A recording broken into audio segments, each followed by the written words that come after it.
இனிமே கண்ணை மூடிட்டு கடலை எண்ணெய் வாங்கலாம். ஏன்னா மந்த்ரா கடலை எண்ணெய் இதயத்தின் தயாரிப்பு. வறுக்க பொரிக்க ஏன் எல்லா சமையலுக்கும் மந்த்ரா தான். மந்த்ரா கடலை எண்ணெய், அபார ருசி, ஆரோக்கியமான உடல் நலம். எந்த சமையலும் ருசி தேடும் ரகசியம். 20 ரூபாய். ரொம்ப டயர்டா இருக்கு. இயற்கையான டேட்ஸ், பாதாம், பிஸ்தா, கேஷு அண்ட் ஹனி கொண்டு தயாரிக்கப்பட்ட லயன் டேட் நட் பைட்ஸ். காஷ்மீரின் பஹல்காமில் பாகிஸ்தான் பயங்கரவாதிகள் நடத்திய தாக்குதலுக்கு இந்தியா மரண பதிலடி கொடுத்தது. பாகிஸ்தான் பயங்கரவாதிகள் முகாமை குண்டு வீசி தகர்த்ததோடு சண்டைக்கு வந்த பாகிஸ்தான் ராணுவத்தையும் அடித்து நொறுக்கியது. பாகிஸ்தானின் விமானப்படை தளங்களில் ஏவுகணை வீசி சிதறடித்தது இந்தியா. பயந்து போன பாகிஸ்தான் இந்தியாவிடம் கெஞ்சி போரை நிறுத்தியது. அதன் பிறகு சில காலம் அமைதியாக இருந்த பாகிஸ்தான் மீண்டும் வாய் சவடால் விட ஆரம்பித்துவிட்டது. சில நாட்களுக்கு முன்பு பாகிஸ்தான் ஊடகங்களுக்கு பேட்டியளித்த அந்த நாட்டின் ராணுவ அமைச்சர் குவாஜா ஆசிப் இந்தியாவுக்கு முன் எப்போதும் இல்லாத நூதன மிரட்டல் விடுத்தார். பாகிஸ்தான் மீது இந்தியா தாக்குதல் நடத்த இருப்பதாக தகவல் வருகிறது. பாகிஸ்தானியர்களை வைத்தே தாக்குதல் நடத்த வாய்ப்பிருக்கிறது. அதேபோல் இந்தியா மீது அவர்களே தாக்குதல் நடத்திவிட்டு பழியை பாகிஸ்தான் மீது போடவும் திட்டம் வைத்திருக்கிறார்களாம். இப்படி ஏதாவது இந்தியா சதிவேலை பார்த்தால் இந்த முறை நாங்கள் கொல்கத்தாவை தாக்குவோம்.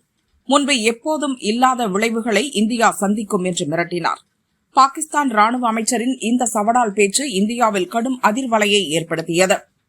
வங்கதேசத்தில் ஷேக் ஹசீனா ஆட்சி கவிழ்ந்த பிறகு அந்த நாட்டுடன் இருந்த இந்தியாவின் நட்புறவு கெட்டுப்போனது.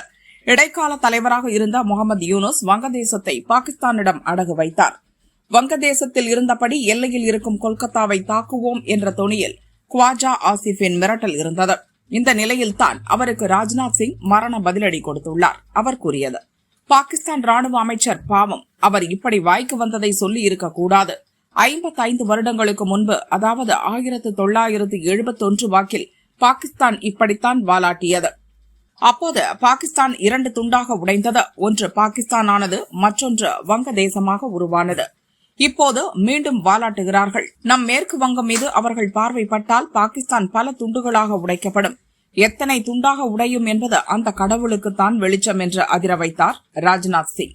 पाकिस्तान के डिफेंस मिनिस्टर ने जो स्टेटमेंट दिया है उसके बारे में इतना ही कहना चाहूंगा कि उन्हें यह नहीं भूलना चाहिए कि आज 55 ईयर्स पहले 1971 में एक बार बंगाल की तरफ नजर उठाने की कोशिश पाकिस्तान ने की थी, तो पाकिस्तान के 2 टुकड़े हो गए.